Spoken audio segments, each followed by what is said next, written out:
हमारी समस्याओं के बारे में अवगत कराया तो मंत्री जी ने कहा अभी वहाँ पे समस्या लगी हुई है, समस्या को हटाइए, हम आपकी समस्याएं आगे तक पहुँचाएंगे और आपकी जो भी कमियाँ हैं टीचिंग की अदर व्यवस्था हम पूरी करवाने की पूरी कोशिश करेंगे। अभी आज आप राजावत गेस्ट हाउस में एकत्रित हुए, किस विषय को लेकर एकत्रित हुए हो? हमने हमारी समस्याओं को मंत्री साहब तक उनको समस्याओं के बारे में अवगत कराने के लिए ये छोटा सा कार्यक्रम रखा, जिसमें हमारे एग्रीकल्चर के सभी छात्र छात्राएं यहाँ उपस्थित रही और मंत्री जी यहाँ पधारे और मंत्री जी ने हमें ये आश्वासन दिया कि हम जल्दी इस समस्या जो उद्यम यहाँ पर लगाए जाएंगे और वो जब लगाए जाएंगे वो मिलेंगे किसको? जिसके पास में शिक्षा होगी, जिसके पास में शिक्षा होगी और जो शिक्षित भी कौन सा कि वर्तमान समय का आधुनिक, जैसे आईटी सेक्टर में हो, पॉलिटेक्निक। नमस्कार, मैं मनोज बिश्नोई और रेड प्लस न्यूज में आपका एक बार फिर से बहुत बहुत स्वागत है। राज्य के उद्योग मंत्री श्री के बिश्नोई का गुड़ामालानी दौरा न केवल क्षेत्र के विकास की दृष्टि से महत्वपूर्ण था, बल्कि ये एक ऐसे आयोजन में तब्दील हो गया जिसने सामाजिक, धार्मिक और शैक्षणिक मूल्यों के प्रति उनकी गहरी आस्था को उजागर किया। इस दौरे ने क्षेत्र के लोगों के लिए एक नई ऊर्जा का संचार किया, जहां जनता ने बिश्नोई के प्रयासों और उनकी नीतियों के प्रति अपना समर्थन जाहिर किया। यह दौरा क्षेत्र के विकास के नए द्वार खोलने और सामाजिक उत्थान के लिए एक प्रेरक या एक प्रेरणा स्रोत बना। बिश्नोई का काफिला जैसे ही अहिंसा सर्किल के पास पहुंचा, उन्हें क्षेत्रीय कार्यकर्ताओं और स्थानीय नागरिकों की तरफ से जोरदार स्वागत मिला। यहां वे कुछ क्षणों के लिए मालानी होंडा पर रुके, जहां जनता से मुलाकात के बाद वे सीधे भारत विकास परिषद द्वारा संचालित पानी की प्याऊ के उद्घाटन के लिए निकल पड़े। इस प्याऊ का उद्देश्य क्षेत्र के लोगों के लिए पानी की समुचित व्यवस्था सुनिश्चित करना था, जो बिश्नोई की समर्पण भावना और समाज के प्रति उनके योगदान का प्रतीक था। उनके आगमन जैसे ही समारोह स्थल पर हुआ तो वहां मौजूद कार्यकर्ताओं ने ढोल नगाड़ों और जयकारों के साथ उनका स्वागत किया। पूरा वातावरण एक उत्सव के रूप में तब्दील हो गया। बिश्नोई गाड़ी से बाहर निकले ही थे कि वहां एक और महत्वपूर्ण आगमन हुआ, जो समारोह की गरिमा को और भी आगे बढ़ा गया। राजेश्वर धाम शिकारपुरा के गादीपति 108 श्री दयाराम जी महाराज का आगमन मंत्री बिश्नोई के लिए विशेष रूप से महत्वपूर्ण था। बिश्नोई ने महाराज जी का स्वागत करने के लिए तुरंत अपनी पूरी ऊर्जा और उत्साह के साथ आगे बढ़कर उनका अभिवादन किया। महाराज जी का स्वागत बिश्नोई द्वारा एक सम्मानजनक और आत्मीयता तरीके से किया गया, जो दर्शाता है कि उनके दिल में धर्म और आध्यात्म के प्रति गहरा सम्मान है। महाराज का आशीर्वाद प्राप्त करने के बाद बिश्नोई पानी की प्याऊ का शिलान्यास किया और इस प्याऊ का उद्देश्य था कि स्थानीय समुदाय के लिए स्वच्छ, सुलभ और पेयजल का प्रबंधन करना। बिश्नोई ने अपने भाषण के दौरान इसे समाज के प्रति अपनी सेवा, अपनी भावना का हिस्सा बताया और जोर देकर के कहा कि समाज के हर वर्ग को उनकी भलाई करने का काम के लिए हम प्रतिबद्ध है। इसी तरीके से शिलान्यास के अंदर शिकारपुरा धाम के महाराज जी भी सम्मिलित थे। इस प्याऊ के उद्घाटन के माध्यम से ये स्पष्ट हो गया कि बिश्नोई का उद्देश्य केवल औद्योगिक विकास तक सीमित नहीं है, बल्कि सामाजिक और बुनियादी जरूरतों को भी पूरा करने के लिए अग्रणी भूमिका निभा रहे हैं। भारत विकास परिषद ने जन सरोकार के मुद्दे पर गुड़ामालानी में अहम भूमिका निभाई और उनकी पूरी टीम की तरफ से प्याऊ का निर्माण करवाया गया। बाद में मंत्री द्वारा सभी सदस्यों को सम्मानित भी करवाया गया, लेकिन उद्घाटन के बाद मंत्री बिश्नोई मंच की ओर प्रस्थान किया और वे वहां से जनता को संबोधित भी किया। उनके भाषण का मुख्य केंद्र बिंदु गुड़ामालानी के विकास का सौंदर्यीकरण के प्रति उनकी प्रतिबद्धता थी और उन्होंने जनता को आश्वासन दिया कि गुड़ामालानी के सौंदर्यीकरण और विकास के लिए जितने भी संसाधनों की आवश्यकता होगी उनकी पूर्ति की जाएगी।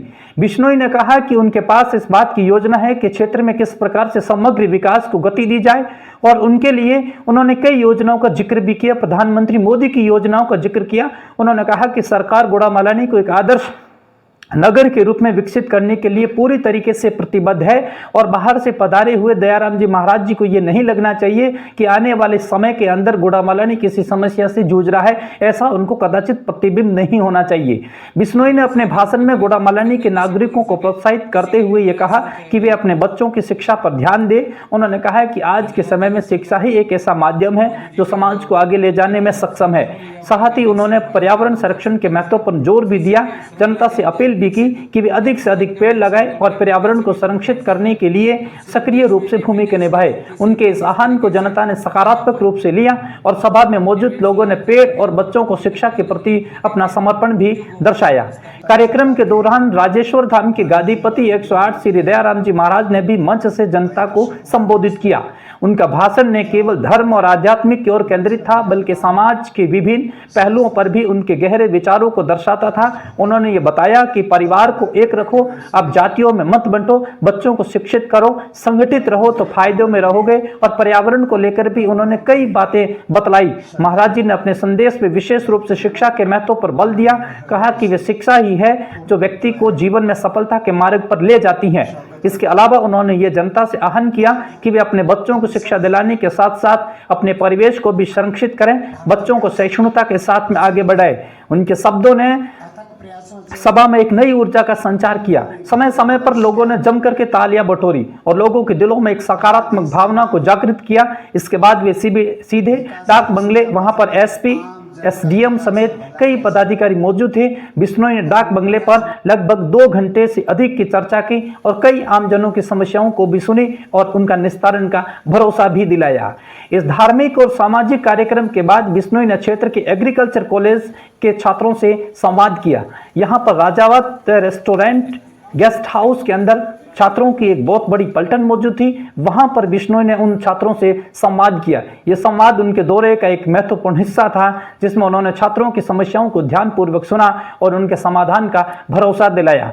छात्रों ने विभिन्न मुद्दों पर चर्चा की, अपने प्रश्न रखे और उनका उत्तर भी सुना। कई मुद्दों पर छात्रों ने चर्चा की, जिनमें शिक्षा की गुणवत्ता, सुविधाओं की कमी और भविष्य की योजनाएं भी सम्मिलित थी। बिश्नोई ने छात्रों को आश्वासन दिया कि उनकी समस्याओं का जल्द से जल्द निस्तारण किया जाएगा और सरकार उनके हितों की रक्षा के लिए पूरे तरीके से तैयार है। हम आपकी मदद करेंगे, प्रोफेसर भी ले आएंगे। अगर आपके ध्यान में कोई प्रोफेसर है जो यहाँ आना चाहता है, वे उनकी सूची आप मुझे बताइएगा, हम आपकी मदद करेंगे। के बिश्नोई ने इस दौरान छात्रों को भी प्रेरित किया कि वे अपने लक्ष्य को प्राप्त करने के लिए कड़ी मेहनत करें और शिक्षा के महत्व को भी समझें। उन्होंने कहा कि सरकार का मुख्य उद्देश्य छात्रों को बेहतर शिक्षा और सुविधाएं प्रदान करना है, ताकि वे अपने जीवन में और अधिक सफलता को प्राप्त कर सकें। इस दौरे के माध्यम से बिश्नोई ने न केवल विकास के प्रति अपनी प्रतिबद्धता को दोहराया, बल्कि ये भी स्पष्ट किया कि वे समाज के हर वर्ग के हितों को ध्यान में रखते हुए कार्य कर रहे हैं। उनका ये दौरा विकास और सामाजिक सेवा के प्रति उनके समर्पण का प्रतीक था, जिसने गुड़ामालानी के लोगों के मन में उनके प्रति गहरा विश्वास और सम्मान उत्पन्न किया। मंत्री जी, आपके बीच में आए सभी छात्रों के बीच में एग्रीकल्चर के छात्र हो आप, आपकी शिक्षा को लेकर कॉलेज में कमी है, तो मंत्री जी से चर्चा हुई तो मंत्री जी ने आपको क्या बताया? हमने मंत्री जी से हमारी समस्याओं के बारे में अवगत कराया तो मंत्री जी ने कहा भी वहाँ पे समस्या लगी हुई है, समस्या को हटाइए, हम आपकी समस्या आगे तक पहुँचाएंगे और आपकी जो भी कमियाँ हैं टीचिंग की अदर व्यवस्था हम पूरी करवाने की पूरी कोशिश करेंगे। अभी आप कॉलेज में कोई शिक्षक नहीं है, तो मंत्री जी ने कब तक आश्वासन दिया है कि शिक्षक आपके गुड़ामालानी में लग जाएंगे? मंत्री जी ने जल्द से जल्द हमें टीचिंग की व्यवस्था करने के लिए बोला गया है। कुल मिलाकर के बिश्नोई का यह दौरा एक बड़ी सफलता साबित हुआ और जहां उन्होंने न केवल जनता की समस्याओं को सुना, बल्कि विकास और सामाजिक सेवा के क्षेत्र में अपनी सक्रियता को भी सिद्ध किया। रेड प्लस न्यूज में इतना ही। अन्य एपिसोड के लिए देखते रहिए रेड प्लस न्यूज। बहुत बहुत शुक्रिया।